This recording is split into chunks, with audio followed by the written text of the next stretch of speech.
السلام عليكم الاخوان، مرحبا بكم في فيديو جديد. كما شفتوا العنوان في هذا الفيديو غنهضروا على الناس اللي باغيين يتقيدوا ويخدموا في الاحصاء في الصيف هذه السنه ان شاء الله تعالى. بالنسبه للاخوان كاينه واحد المجموعه ديال الشروط. اهم شرط هو انك تكون عندك اكثر من 20 سنه في شهر واحد، يعني نهار واحد في شهر واحد تكون كملتي 20 سنه.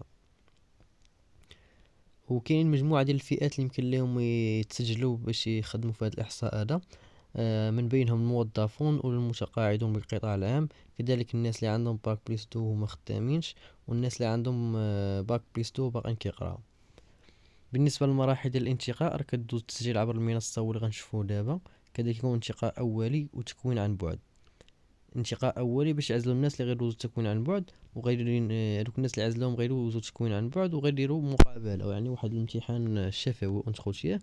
ومن بعد غيبدا التكوين الحضوري باش من بعده يكون تبدا العمليه ديال الاحصاء.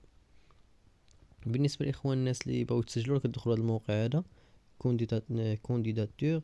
انا نخلي لكم في رابط الوصف. كتجي هنا من بعد كتدخل كيطلع لك هذه الواجهه، كتجي هنا المزيد،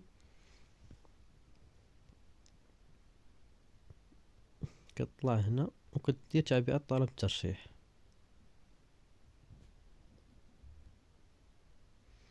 تسجيلك في هذه المنصة هو فقط المرحلة الأولى من مراحل الانتقال المشترك في الإحصاء. قبل تعبئة الطالب يجب التأكد من استيفائك الشروط.